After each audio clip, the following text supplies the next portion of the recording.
Olá, enxadristas, sejam muito bem-vindos a mais um vídeo. E nesse vídeo vamos aprender como anular um cavalo, com a terça maior e a quadratura.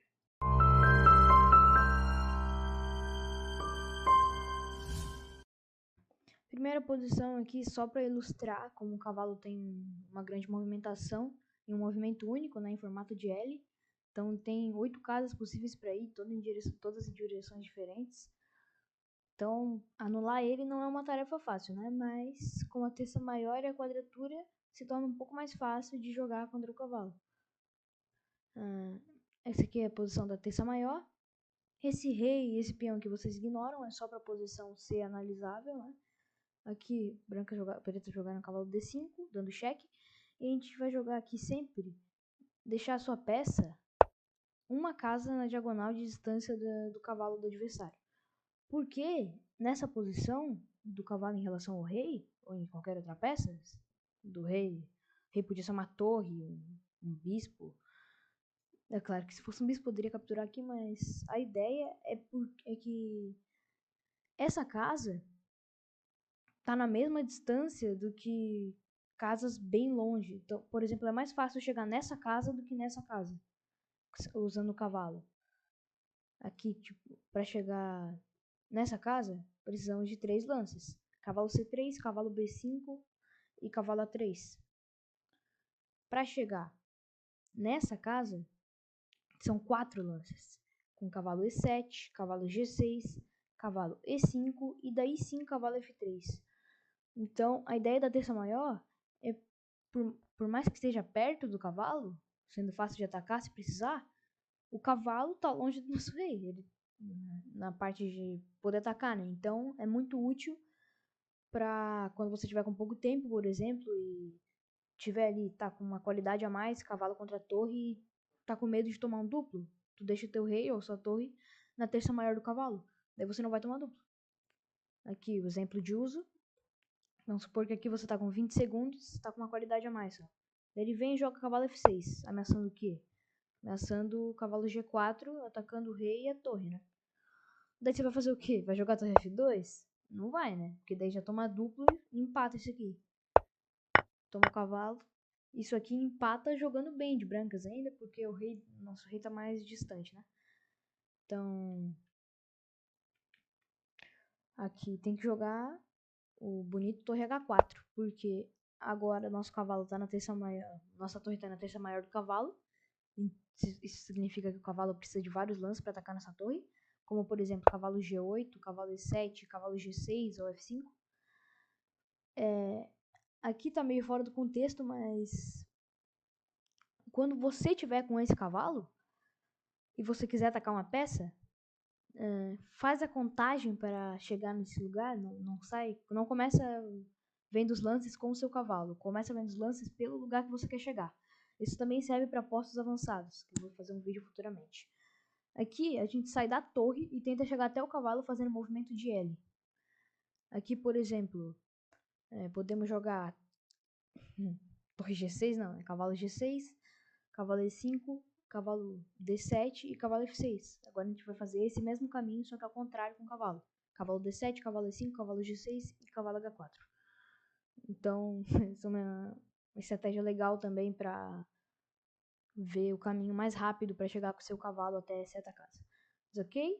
Voltando para terça maior, voltando para terça maior evita que o cavalo da pessoa avance, né?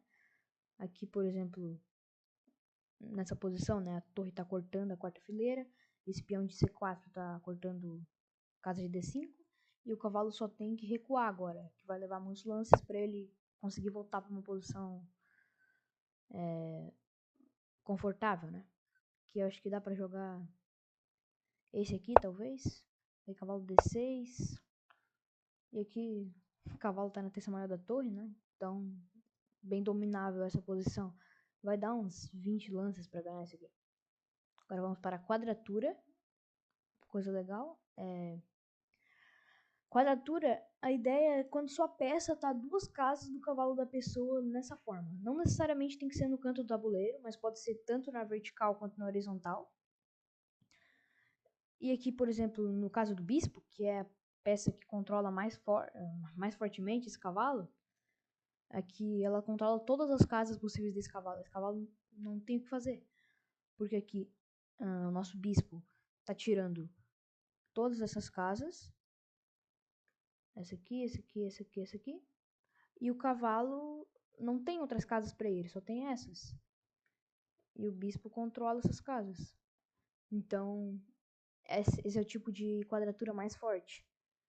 Mas também existem quadraturas. Aqui poderia ter um rei, uma dama também. Porque uma dama também cortaria todas as casas, né? Até um peão controlaria por parte o cavalo. Uma torre nem tanto, né? Não faria tanta coisa a torre. É mais peças que podem mexer na diagonal. A torre só atacaria o cavalo, mas o cavalo poderia sair para qualquer uma das casas, né? Mas tanto a dama, quanto o rei, quanto o peão, quanto o bispo controlariam algumas casas do cavalo. Então, é bom às vezes usar a quadratura com as outras peças sem ser o bispo, né? Exemplo de uso da quadratura aqui. Aqui é uma posição totalmente empatada, né? Dois peões contra dois. E cavalo pro bispo. Normalmente, em posições em uma ala só, o cavalo é mais forte que o bispo. Até porque o cavalo pode passar por todas as casas, enquanto o bispo só vai pelas casas da cor dele, né? Mas nessa posição, como o cavalo está muito distante, empata ainda. Mas também para ganhar isso aqui, o cavalo teria que estar muito ativo. Por exemplo, em C6 talvez... Opa! Em C6 talvez ele tivesse algumas manobras para ganhar os peões aqui, mas é bem difícil de ganhar isso de pretas, independente de onde tiver o cavalo. Mas aqui, pretos cometem um erro gigante que é jogar cavalo H5. Porque qual que é o problema desse cavalo H5? Cavalo no canto, né? Como diz muitos enxadristas, cavalo no canto só traz desencanto, né? Mas aqui, o maior problema desse cavalo, ele tá querendo manobrar, né? Mas o maior problema é que tem bispo E5 entrando na quadratura e o cavalo não tem casa, né? O bispo tá tirando todas. Então, aqui foi de uma posição empatada para uma perdida por causa da quadratura. Pode ser muito útil, né? Porque o cavalo não tem casa nenhuma e isso aqui ganha fácil. Muitas vezes, quando você prender o cavalo do seu oponente, você vai tentar levar o rei. Mas nessa posição não é necessário levar o rei. Levar o rei empata ou até perde. Então, a ideia vai ser, por exemplo, você vai deixar o cavalo dele preso, né? E seu bispo vai continuar agindo nas casas aqui, enquanto o cavalo dele não age em lugar nenhum. Mas seu bispo vai continuar ajudando em algumas ocasiões, né? Porque, por exemplo, aqui tem que jogar 5, né? E daí já vem um lance como A4 e vai cair o peão de C5. O rei dele tem que mexer, ou ele entrega o cavalo, né? Qualquer caso que o rei dele mexer, cai C5. Depois o rei dele tem que sair de novo e vai cair B5. Aqui, 2 peões passados, né? Muito fácil de ganhar. Ainda mais com esse bispo aqui que tá ajudando. E nunca vai afogar isso aqui por causa desse cavalo. Aqui dá pra ver pra dama mesmo. Dá um medinho de afogar, mas tem que mexer o cavalo. E daí sim. Aqui tem trocentos mate. Dama B8, dama B7. Então, nesse exemplo a quadratura foi muito útil, né? E aqui temos um final que que usa tanto a terça maior quanto a quadratura. Essa partida foi jogada com Steins contra o Gustav Neumann, Steins de brancas aqui, e ele jogou rei C3. O peão das pretas está quase promovendo, né? Ele jogou rei C3, contando com a promoção para dama e torre F1 mate, né? Só que ele não viu o recurso muito bonito, cavalo B1, cheque, né? Subpromoção, que empata. Porque aqui rei D3, colocando na terça maior. Cavalo A3 já. E aqui não tem muito o que fazer. Cavalo A2, torre A2, cavalo B1. Torre C2, rei D1, taca o cavalo, rei C1, já não tem nada, né? Então, isso aqui empatava fácil. Só que o Neumann cometeu o erro grave de jogar cavalo B5. Que aqui torre A6 já prende o cavalo na hora. Porque não tem nenhuma dessas casas. Opa. E se joga cavalo C7, que a única casa é livre. Opa. Torre C6 ataca o cavalo e o rei. Quando o rei sai, cai o cavalo. Então, torre A6 já ganhava na hora, mas o Steinix jogou torre A5, que também não é nenhum grande problema, né?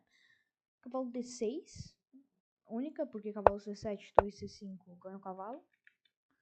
Cavalo D6, entrando na quadratura do rei, o que é ruim para as pretas. Torre D... Meu Deus. Torre D5, atacando o cavalo. Já tem só essas 4 casas. E essas duas aqui perdem na hora já. Essa aqui já entra na terça maior, deixa o cavalo preso.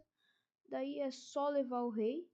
E quando atacar o cavalo já não vai ter casa para sair, né? Porque a torre tá segurando todas elas. Daí vai ganhar o cavalo e vai dar mate reitor. E cavalo C8 também perde. Para a torre C5, rei sai e toma o cavalo. Então só sobrou cavalo F7 e cavalo E8, né? Cavalo E8 é a melhor tentativa, mas vamos ver cavalo F7 primeiro, que já entra na terça maior. Aqui é só levar o rei, né? Aqui vem algo como cavalo H6, rei F5, rei C7, rei G5, cavalo F7, e daí rei G6 já, a única casa do cavalo é H8 e rei G7 prende o cavalo. Então a única casa que sobrou é E8, né? Cavalo E8 é que o Steinitz achou um recurso muito legal para poder usar a terça maior, né? Que é torre C5 cheque. Tá, cheque, né? E quando o rei sai, torre C6 entrando na terça maior. E aqui o cavalo só tem essa casa, né?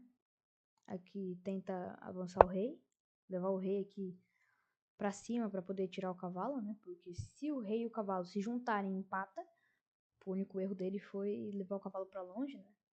Depois de ter jogado o cavalo B5, era obrigado a trazer o cavalo lá pra longe, né? O problema foi o cavalo B5. Então, rei B3, rei D4, rei B4. E quando vem rei B4, joga rei E5, entrando na quadratura. E daí, quando o Newman finalmente consegue trazer o rei perto, quase conseguindo salvar o cavalo, daí ataca o cavalo, torre C8. Aqui só tem cavalo G7, colocando o rei na terça maior. E depois de torre G8, só tem cavalo H5 e torre H8 ganha o cavalo. Ah não, calma aí, confundi a linha.